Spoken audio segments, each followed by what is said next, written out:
I mean, how can you want when you feel whole, right? And so when we started looking at heart coherence and we saw this tremendous changes in people's ability to be able to sustain a state of mind, a feeling in their heart for an extended period of time, we have data to show you could be sick and do that. You could be a vegetarian and do that. You could be a carnivore and do that. You could be rich, you could be poor. And it doesn't, if you're skinny, overweight, doesn't matter. Once you learn that skill of self-regulation and being able to experience a greater level of wholeness, that if you can create from wholeness instead of separation or lack, you can produce greater effects on the nature of reality. So we came from singularity, and when you're oneness or when you're source, there's no separation between cause and effect. Your thoughts create experiences when you're in oneness. We journeyed down the density, and now we're really separate from source. And so what happens between cause and effect is called time. So we're here now to prove to ourselves that the divine lives in us. So why not practice shortening time or the interval between cause, the thought, and the effect, the experience? And when you start seeing something appear in your life as a result of you at cause, you start getting more kind, more caring, more loving, more conscious, more present, because you feel more whole. And so people in our work come for a lot of reasons, and yes, they have challenges and health conditions.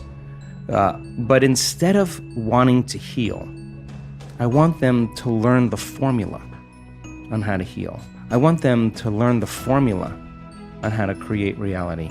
I want them to learn the formula that there is a door to other dimensions that they can create independent of any exogenous substance and release latent systems in the brain that causes them to realize they're not a linear being living a linear life. They're a dimensional being living a dimensional life, and it only takes one of those experiences where you have an alteration in your identity that you can't go back to being the same person again. Now, the game changes now, because I've seen this so many times when that person runs into the divine, and there's an arousal that takes place in their nervous system. And I'm not talking about a little energy. I'm talking about energy that's so outside of normal. But the arousal isn't coming from fear, which normally creates arousal. It's not coming from aggression, which normally creates arousal. It's not coming from pain. They are running into information. They're running into something profound, and the arousal is creating ecstasy. The arousal is creating bliss. The arousal is so profound. The feeling that they're having isn't coming from anything out there. Mm-hmm. It's coming somehow from within them. And they get a taste of that, and they're less seduced by the outer world. They know where to get it. And now they have a romance with the divine. They have a date with the divine every day, because the process of creation in connecting to that field should be ecstatic. The process of healing another person should be bliss, because you need to connect to that field and create from the field instead of from matter. So there's so much cool research that changes our mind about that, because it's not matter that's emitting a field. It's the field that's creating matter. You teach people to change the field. You change the field, you change matter. And understanding that is a reversal in navigating in a realm beyond space and time. That once you can get beyond your attention on your body, get beyond your attention on different objects and people and things at certain times and places in your environment, no longer anticipating the next moment or living in the past, when a person can get transcendental beyond their identity, they start passing through an eye of the needle. And that is their connection to that unifying field, that invisible field of energy that actually is connecting everything physical and material. And you can't use your senses when you're there. In fact, when you are there, there's a whole nother set of rules to execute in. There's no place to go. How could you go if there's no space? If there's no space, there's no time. Every thought has a frequency, and being able to create from that place is why we're here. And so then, when you see a person feel whole, and we measure their oxytocin levels, it's not just the little oxytocin.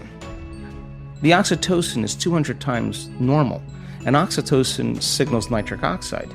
And nitric oxide signals a chemical called endothelial-derived relaxing factor, and that causes the arteries in your heart and your lungs to literally open up. And just like your sexual organs get engorged with energy and fluid and blood, when that center is aroused, with the same intensity, you have a fullness in your heart. It's physiological. And when oxytocin is released, it's impossible to hold a grudge. You cannot hold a grudge because you wouldn't want to trade this feeling by judging another person. You wouldn't want to trade this feeling for any condition in your environment. And this is the beginning of unconditional love. This is the beginning of our divinity.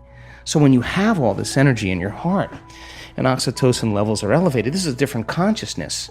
Now, the only thing you want to do is give. You want to say, I feel so amazing, and I want you to feel the way I feel. So here, I'll give this to you. So now people come to our work to help others.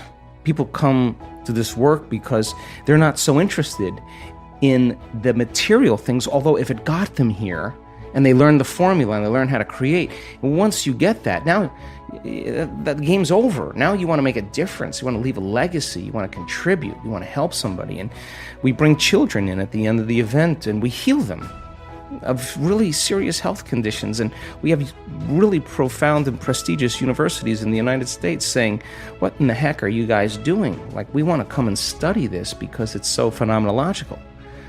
Now you're being a part of something great. So yeah, it may be the sports car, it may be the new relationship, it may be healing your body, but then when that happens, now what? What are you going to do now? Exactly. I mean, what are you going to do when you have everything? What are you going to do now? The next thing is, how am I going to make a difference? We're wired to care for one another, to be kind to one another, to heal one another, to shine for one another, so to show other people they can shine. That's what the living organism does when they're not in fear.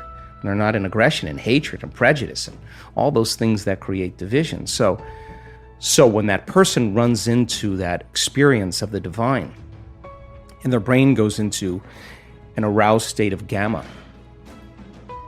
they're getting a biological upgrade. I can guarantee you that some health condition will be eliminated because they just ran into wholeness, and their body will become more whole. So they could do all the diets, all the chemotherapy, all the nutrition, everything, and they're handling that health condition matter to matter.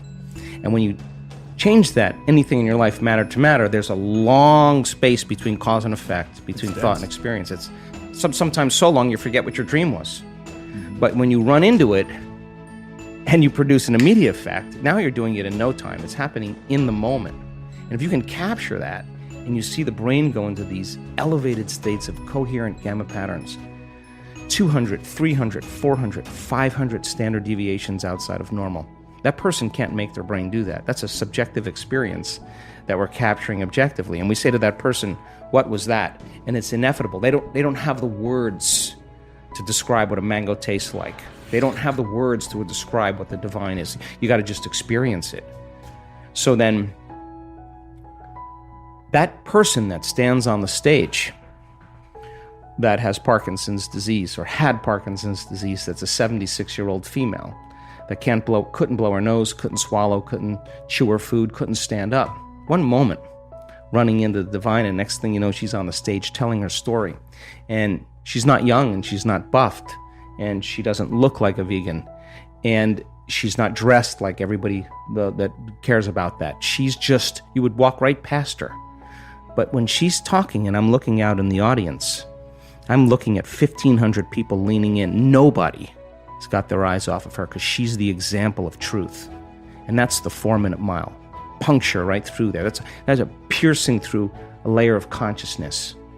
And that leaves a footprint in consciousness. And there's someone in the audience with Parkinson's disease looking at her going, well, if she can do it, I can do it. And here comes the 4-minute mile.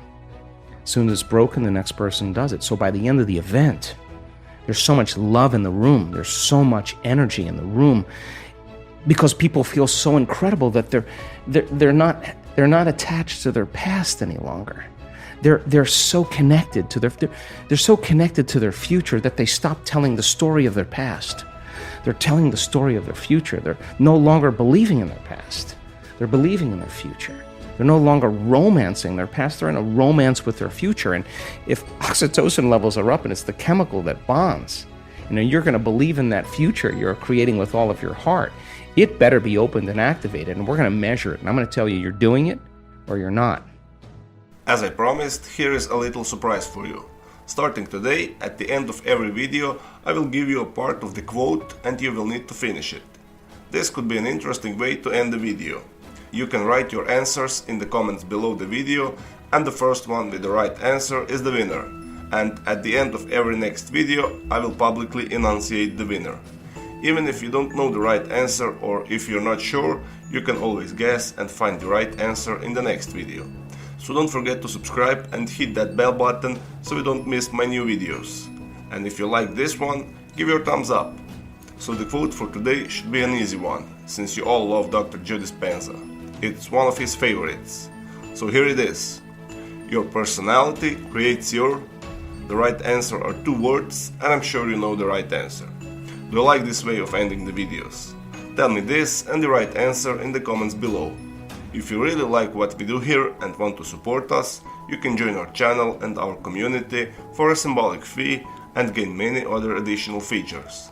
You can do that by clicking the join button next to the subscribe button, or you can click on the link in the description of this video.